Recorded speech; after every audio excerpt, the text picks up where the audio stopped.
मित्रांनो, बऱ्याचदा मी बघितलंय की आपल्याला जो 3 Idiots मधला डायलॉग है ना, दोस्त फेल हो तो दर्द होता है, लेकिन वही दोस्त अगर स्कूल में पहला आया और हम फेल हुए तो ज्यादा दुख होता है. तसंच काही प्रकार आहे. आपल्या मित्रांना जेव्हा नोकऱ्या लागतात तेव्हा आपल्या मित्रांना जास्त पगाराची नोकरी मिळाली नाही, आपल्याला कमी पगाराची मिळाली तर आपल्याला दुःख होतं. किती नाही म्हणाल तरी आपण नकळत जेलस व्हायला सुरू करतो किंवा एक कॉम्पिटिटिव्हनेस यायला सुरू होतो. आणि हा ह्युमन टेंडन्सी आहे. पण त्यामध्ये एक दुसरा टेक असा आहे की मला जर माझ्या ग्रुपमध्ये कुणी माझ्यापेक्षा जास्त पगाराचा माझा मित्र असेल तर मी जास्त खुश असेल. मी बोलतोय असं, हे माझं ह्युमन नेचर मला करू देईल की नाही माहिती नाही, पण जस्ट एक गोष्ट सांगतोय मी तुम्हाला की मी खुश असेल.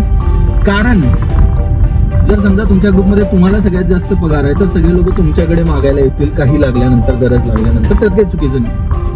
पण जेव्हा तुम्हाला गरज पडेल तेव्हा तुम्ही कुठे जा. त्यामुळे जर माझ्या ग्रुपमध्ये कोणी मित्र माझ्यापेक्षा जास्त पगाराचा आला असेल तर I will be more than happy की भाई मला कुठेतरी जायला कोणीतरी आहे.